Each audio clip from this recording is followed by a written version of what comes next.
नमस्कार दोस्तों, योगी education world में आप सभी का स्वागत है। रीड संस्कृत क्रैश कोर्स की श्रृंखला में आज हमारा नेक्स्ट वीडियो आपके सामने है। और आज की वीडियो में हम मित्रों बात करने वाले हैं शब्द रूप के बारे में। शब्द रूपों से संबंधित 2 या 3 क्वेश्चन आ जाते हैं, क्योंकि चाहे वो संज्ञा शब्द रूप हो, चाहे सर्वनाम शब्द रूप हो, शब्द रूप जो है वो काफ़ी खास हैं संस्कृत में। और शब्द रूप यदि आपके अच्छे हैं तो आपकी संस्कृत पर काफ़ी ज़्यादा कमांड मानी जाती है। तो मित्रों पूरे वीडियो को लास्ट तक देखिएगा। आज मैं आपको शब्द रूप अपने अंदाज अपने तरीके से पढ़ाने का प्रयास करूंगा, जिससे कि आपको शब्द रूप रटने ना पड़े, आप आसानी से शब्द रूपों को याद कर सको, समझ सको और अपने एक ट्रिकी अंदाज में इसको समझाने का मैं प्रयास करूंगा। वीडियो को लास्ट तक देखिएगा, चैनल को जरूर सब्सक्राइब कर लीजिएगा। वीडियो पसंद आए तो उसको लाइक और शेयर कीजिएगा। चलिए मित्रों करते हैं वीडियो प्रारंभ। देखिए इधर, देखिए दोस्तों, शब्द रूप जो है आपको पता है कि संस्कृत में विभक्तियां 7 होती हैं, वचन 3 होते हैं और प्रत्येक जो शब्द है उसके रूप जो है वो 7 विभक्तियों में और 3 वचनों में चलते हैं। ये आप सभी लोग जानते हैं, ये सामान्य सी बातें हैं। अब हम देखते हैं कि भैया शब्द रूप जब भी अपन बनाते हैं तो यहाँ मैं संज्ञा शब्द रूपों के बारे में बात कर रहा हूँ। सर्वनाम शब्द रूपों के लिए अपन अलग से एक वीडियो में देखेंगे, उनकी भी मैं आपको ट्रिक दूंगा कि किस प्रकार से आप आसानी से उनको याद कर सकते हो। फिलहाल हम संज्ञा शब्द रूपों के बारे में बात कर रहे हैं। तो शब्द रूपों में भी जो संज्ञा शब्द रूप है किस प्रकार से याद कर सकते हैं वो देखिएगा। देखिए मित्रों, कोई भी शब्द रूप है, अगर आपको उसका रूप याद करना है, उसका रूप बनाना है, तो आपको क्या करना है, केवल उसकी प्रथमा विभक्ति को याद करना है। भाई एक लाइन ऊपर की जो लाइन है ना, उसको आप याद कर लीजिए, वो तो याद कर ही लोगे। और मान लो वो भी याद नहीं होती है तो उसके लिए आप नेक्स्ट वीडियो देखिएगा, इसकी भी मैं आपको ट्रिक अगले वीडियो में बताऊंगा। फिलहाल वीडियो ज्यादा बड़ा ना हो, इसके लिए मैं केवल आज जो बताने वाला हूं वो बेसिक्स चीज है, जिससे कि आप किसी भी शब्द रूप को आसानी से बना सकते हो। तो पहली विभक्ति का काम हो गया, ये मैं अभी खाली छोड़ रहा हूं, इसके ऊपर बात हम नेक्स्ट वीडियो में करेंगे। या आप दूसरा तरीका ये है कि आप इसको पहली प्रथमा विभक्ति को याद कर ले, जो भी आपको अच्छा लगे। द्वितीय विभक्ति, ध्यान दीजिएगा मित्रों, कोई भी शब्द है उसकी द्वितीय विभक्ति एक वचन में आपको मां जोड़ना है, हलंत वाला मां। ठीक है, हलंत वाला मां जो है ये द्वितीय विभक्ति एक वचन में जोड़ना है। जैसे मान लो कोई भी शब्द है नदी, नदी का द्वितीय विभक्ति एक वचन पूछा जाए तो नदी में मां जोड़ दो, बनेगा नदीम। ठीक है, राम का रामम, गुरु का गुरुम, वधु का वधुम, हरि का हरिम। कोई भी शब्द आप किसी भी शब्द में मां जोड़ दोगे तो उसका बन जाएगा द्वितीय विभक्ति एक वचन। ठीक है, यहां वही आएगा सेम जो आपने यहां पर याद किया है ना, ऊपर प्रथमा विभक्ति द्विवचन है, वो का वही द्वितीय विभक्ति द्विवचन में आता है। तो इसमें अलग से कुछ भी याद करने की आवश्यकता नहीं पड़ती। यहां देखिएगा, यहां आता है विसर्ग या ना, यानी कि द्वितीय विभक्ति बहुवचन में या तो आएगा विसर्ग या आएगा ना। अब विसर्ग कहाँ आएगा तो वो सुन लीजिएगा मित्रों, ये विसर्ग है ना, ये आएगा स्त्रीलिंग शब्दों में। स्त्रीलिंग शब्दों में विसर्ग आता है, लेकिन कब आता है तो ध्यान दीजिएगा, कोई भी स्त्रीलिंग शब्द है तो उसका द्वितीय विभक्ति बहुवचन जब आप बनाते हो तो उसकी अंतिम जो स्वर है उसको दीर्घ कर देंगे, यानी लास्ट की मात्रा को बड़ा कर देंगे और बड़ा कर करके जो है वो विसर्ग लगा देंगे। और पुल्लिंग शब्द है तो वहां पर मात्रा बड़ी करके ना लगा देंगे। अब इसको याद कैसे करें तो इसके लिए ट्रिक समझिएगा। ट्रिक क्या है, कोई भी स्त्री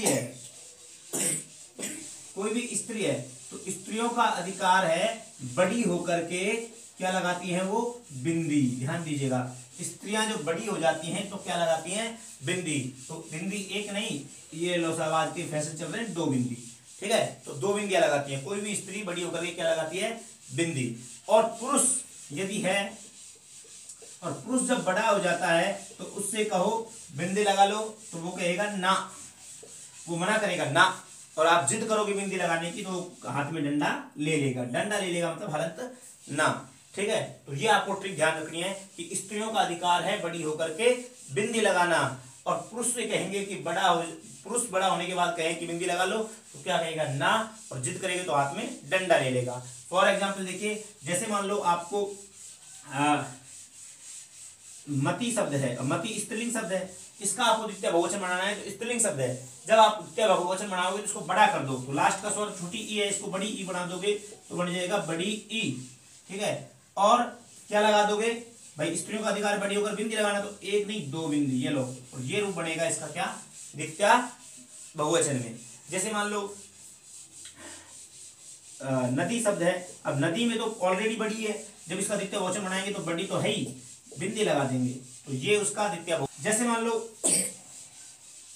हरि शब्द है, अब हरि का जब आप द्वितीय बहुवचन बनाओगे तो हरि पुरुष, पुरुष है, पुल्लिंग शब्द है, तो जब इसका द्वितीय बहुवचन बनाएंगे तो पुरुषों का अधिकार, पुरुषों से कहेंगे बड़ा होने के बाद, तो हरि जब बड़ा हो जाएगा मतलब मात्रा बड़ी कर देगा, तो इससे कहेंगे कि बिंदी लगा लो, तो क्या कहेगा ना, और जिद करेंगे तो हाथ में डंडा ले लेगा, तो यानी हरीन, ये रूप बनेगा। आपको ध्यान रखना है कि स्त्रियों में विसर्ग लगाना है और पुरुषों में ना लगाना है, लेकिन दोनों ही जगह दीर्घ स्वर करके। ठीक है, आगे देखिएगा मित्रों, तृतीय विभक्ति एक वचन से लेकर के और सप्तमी विभक्ति एक वचन या आप कह सकते हैं संबोधन एक वचन तक जो है वो अपन नेक्स्ट वीडियो में बात करेंगे। तो इसमें क्या आएगा, मैं अभी इसको क्वेश्चन चिन्ह छोड़ रहा हूं, ये नेक्स्ट वीडियो में मैं समझाऊंगा कि इनमें कुछ चेंजेस होते हैं, कुछ अपने नियम अलग काम करेंगे, तो इसके लिए ट्रिक मैं नेक्स्ट वीडियो में बताऊंगा। यहाँ आप केवल जो समझा रहा, तृतीय विभक्ति द्विवचन, तृतीय विभक्ति द्विवचन में सभी जगह लगेगा भ्याम, क्या लगेगा भ्याम। ठीक है, कोई भी शब्द है तो गुरु का गुरुभ्याम, नदी का नदीभ्याम, वधु का वधुभ्याम, हरि का हरिभ्याम, सब में भ्याम लगाना है, और यहाँ भी भ्याम और यहाँ भी भ्याम, यानी कि आप तृतीय चतुर्थी और पंचमी द्विवचन में भ्याम भ्याम भ्याम, सभी में कोई भी शब्द रूप को सभी में क्या लगा सकते हो भ्याम। ठीक है, यहां सभी में जुड़ता है ओहो, और यहां पर भी ओहो, ध्यान दीजिएगा, यहां भी ओहो और यहां भी ओहो। अब ये ओहो जब जुड़ता है ना, तो आगे जैसे मान लो नदी है, नदी में ओहो जुड़ेगा तो नदी में ई, ये इसके बाद ओ, तो ई के बाद में ओ है तो जन संधि का कार्य भी हो जाता है, ई का यह हो जाता है, तो ये जो हो बन जाता है, ऊ है तो वो बन जाता है, ठीक है, वैसे जुड़ता ओहो है। यहां सभी में जो आपने ऊपर याद किया है ना, ये द्वितीय विभक्ति एकवचन में, तो ये प्रथमा विभक्ति वाला जो रूप है, मैं एक लिख रहा हूं, एक का मतलब समझ लेना कि प्रथमा विभक्ति वाला जो रूप है वो का वो ही यहां पर आएगा, बस आगे क्या लग जाएगा हे। ठीक है, हे के बाद जो प्रथमा विभक्ति वाला जो रूप है ऊपर वाला, वो का वो सीन यहां पर आता है। यहां सभी में लगता है भी, यहां पर भय, सभी में, ठीक है, यहां पर भी भय, यहां नाम या नाम, देखिए यहां पर नाम जुड़ेगा या नाम जुड़ेगा, लेकिन इसकी भी एक शर्त यह है कि ये भी मात्रा बड़ी करके जुड़ता है, यहां पर भी मात्रा क्या हो जाती है बड़ी, या तो जुड़ेगा नाम या नाम। जैसे मान लो अभी मैंने बताया था हरि शब्द है, अब हरि में जब छोटी ई है, जब षष्ठी बहुवचन का रूप बनाएंगे तो मात्रा बड़ी कर देंगे, यानी हरि। अब नाम जुड़ेगा कि नाम जुड़ेगा, तो बस आप एक सीधा सा दिमाग में ये रखिए, यदि किसी भी शब्द में रा दिया हुआ है ना, रा, वैसे तो रा, ऋषि, ठीक है, ये अगर है या षटकोण वाला स है, तो इसके बाद अगर ना आता है तो ये ना में बदल जाता है। ये रसभ्याम नौने समान पदे अट कुप्वांगनुम वैवाय अपीश कर नहीं पढ़ना है, आप तो बस सीधा सा ये समझिए कि यदि किसी भी शब्द में रा है, ठीक है, या ऋषि है, तो आपको ना का ना कर देना है, अर्थात किसी भी शब्द में अगर रा है तो आपको नाम लगाना है, रा नहीं है तो नाम लगाना है। ठीक है, अब हरि में रा है तो रा का है इसलिए क्या लगेगा नाम, तो बनेगा हरि नाम। ठीक है, अब जैसे मति शब्द है तो मति में छोटा ई है, लेकिन जब इसका षष्ठी बहुवचन बनाएंगे तो बड़ी कर देंगे, बड़ी करके क्या जुड़ेगा भाई, रा नहीं है इसलिए नाम जुड़ेगा, तो मति नाम, इस प्रकार से रूप बनेगा। ठीक है, और यहां सभी में लगता है सु या ये वाला सु, या तो ये सु लगेगा या ये सु लगेगा। अब ये सु का चक्कर क्या है, तो देखिएगा इस सु के चक्कर को समझिए। यदि देखिए